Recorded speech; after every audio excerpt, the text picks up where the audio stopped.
ಮುಖದ ಸೌಂದರ್ಯ ಹೇಳ್ತಕ್ಕಂಥದ್ದು ಉಂಟಾಗ್ತಕ್ಕಂಥದ್ದು ತಲೆ ಕೂದಲಿಂದ. ಕೂದಲು ಸುಂದರವಾಗಿ ಬೆಳೆದು ನಿಂತು ಕೂದಲು ಸುಂದರವಾಗಿ ಇದ್ದರೆ ಮುಖ ಹೇಳ್ತಕ್ಕಂಥದ್ದು ಲಕ್ಷಣಯುತವಾಗಿ ಇರ್ತಕ್ಕಂಥದ್ದು, ಸೌಂದರ್ಯವೂ ಕೂಡ ಇಮ್ಮಡಿ ಆಗ್ತಕ್ಕಂಥದ್ದು. ಆದರೆ ಕೆಲವರಿಗೆ ನೀವು ನೋಡ್ಬೋದು, ಎಷ್ಟೇ ಪ್ರಯತ್ನವನ್ನು ಪಟ್ಟರೂ ಕೂಡ ಕೂದಲು ಹೇಳ್ತಕ್ಕಂಥದ್ದು ಉದುರುವಿಕೆ ಇತ್ಯಾದಿಗಳಿಂದಾಗಿ ಬೋಳತ್ತಲೆ ಹೇಳ್ತಕ್ಕಂಥದ್ದು ಉಂಟಾಗ್ತದೆ.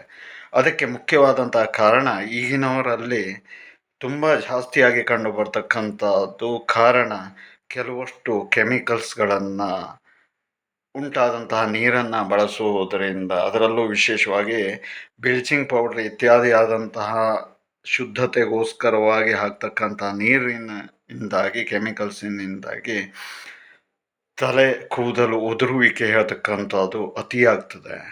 ಅಂತಹ ಅತಿಯಾದಂತಹ ಕೂದಲು ಯಾರಿಗೆ ಉದುರ್ತಾ ಇದೆ ಮತ್ತು ಕೂದಲಿನ ಸೌಂದರ್ಯವನ್ನು ಯಾರು ಕಾಪಾಡಿಕೊಳ್ಳಬೇಕು, ಅವರು ಇತ್ಯಾದಿ ಆದಂತಹ ಕೆಮಿಕಲ್ಸನ್ನು ಬಳಸುವುದನ್ನು ಬಿಟ್ಟು ಮನೆಯಲ್ಲೇ ಲೋಳೆ ಸರ ಹೇಳ್ತಕ್ಕಂತಹ ಒಂದು ಗಿಡವನ್ನು ನೆಟ್ಟುಕೊಂಡು ಅದರ ಎಲೆ ಹೇಳ್ತಕ್ಕಂಥದ್ದನ್ನು ತೆಗೆದಾಗ ಅದರೊಳಗೆ ಒಂದು ರೀತಿಯಾದಂತಹ ಕೊಬ್ಬರಿ ಎಣ್ಣೆಯ ರೀತಿಯಾದಂತಹ ಎಣ್ಣೆಯ ಅಂಶ ಬರ್ತಕ್ಕಂಥದ್ದು.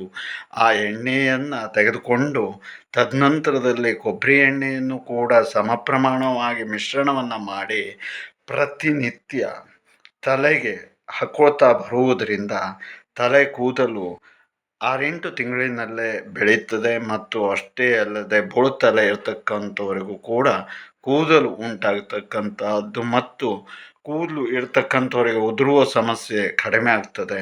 ಇದರಿಂದಾಗಿ ಮುಖದ ಸೌಂದರ್ಯ ಹೇಳ್ತಕ್ಕಂಥದ್ದು ವೃದ್ಧಿ ಆಗ್ತದೆ.